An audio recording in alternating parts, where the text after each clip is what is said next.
April 10th, 1943. A cable arrived at Allied Forces headquarters in North Africa, addressed to General Dwight D. Eisenhower. The message was from British Lieutenant General Bernard Montgomery. It read, "Personal Montgomery to Eisenhower. Entered SVAC 0830 this morning. Please send Fortress." Eisenhower stared at the cable. Bedell Smith, his chief of staff, read it over his shoulder. What fortress? Neither man could remember agreeing to give Montgomery an American bomber, but Montgomery clearly remembered something they didn't, and he wasn't going to let them forget. In early February 1943, Major General Walter Bedell Smith had visited Montgomery's headquarters in Tripoli. Smith was Eisenhower's chief of staff, the man who handled the details, while Eisenhower handled strategy. During the meeting, Montgomery made a request.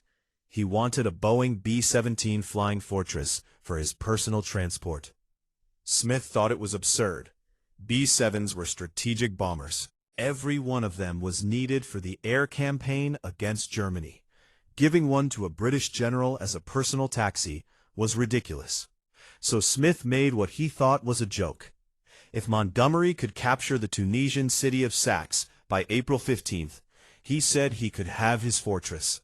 Smith meant it as sarcasm. Montgomery took it as a contract. To understand why Montgomery took a joke seriously, you have to understand Montgomery. Bernard Law Montgomery didn't smoke.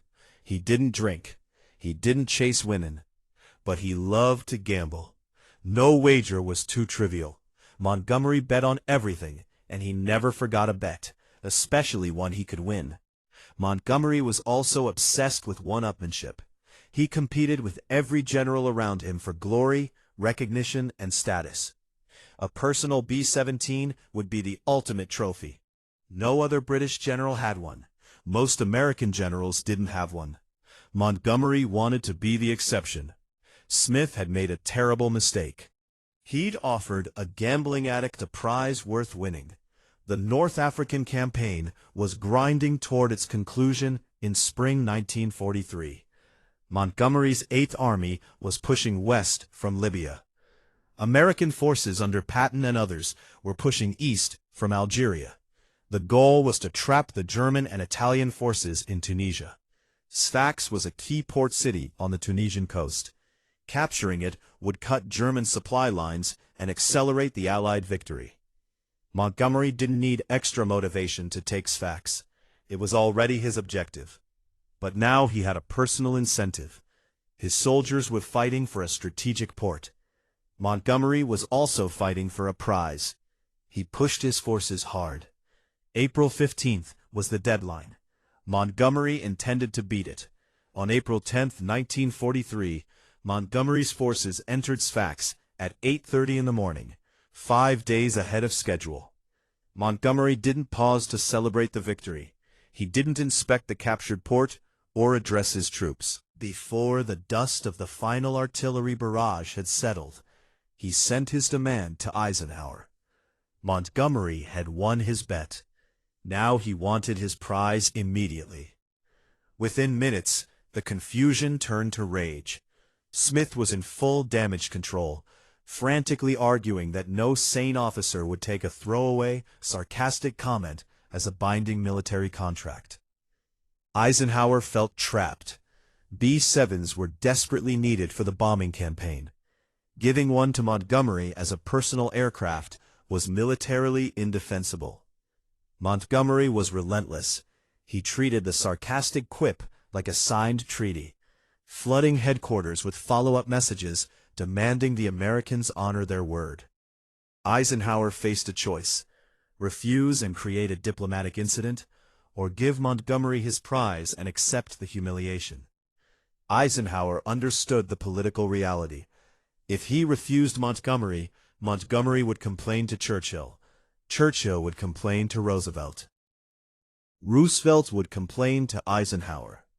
The argument would consume weeks of diplomatic energy. It would damage Anglo-American relations at a critical moment. It would make Eisenhower look petty for refusing to honor his chief of staff's word. Montgomery had calculated all of this.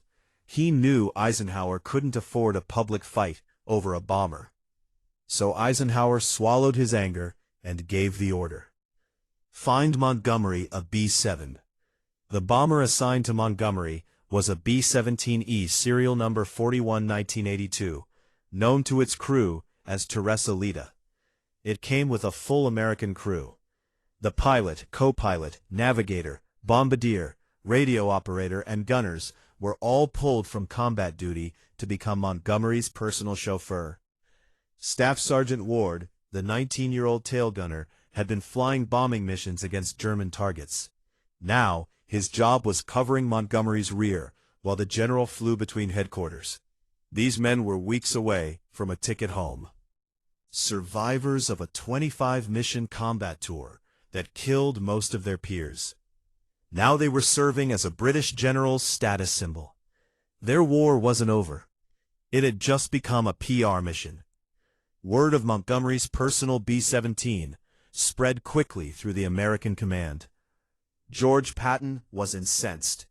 Patton was commanding American troops in Tunisia, fighting the same campaign as Montgomery. But Patton didn't have a personal bomber.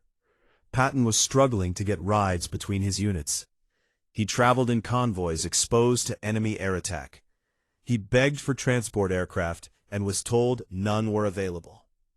Now a British general had a 4-Ein bomber as a personal taxi because of a joke.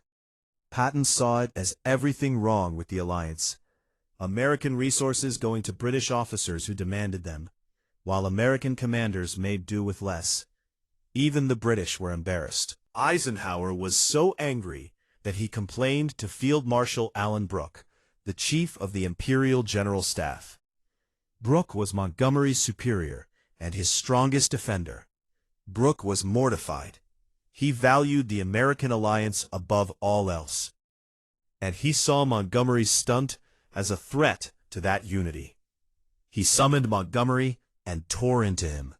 Brooke called Montgomery's behavior crass stupidity and a gross piece of egoism. He wrote those exact words in his personal diary after the confrontation. He told Montgomery the demand had damaged relations with the Americans at the worst possible time. He ordered Montgomery to show more diplomatic sense. Montgomery apologized for the friction, but he kept the keys. Montgomery was oblivious to the damage he'd caused. On June 19, 1943, King George VI visited the 8th Army in North Africa. Montgomery was eager to show the king his command. He also showed off his American bomber. Montgomery walked King George around the B-7, explaining its features, introducing the American crew.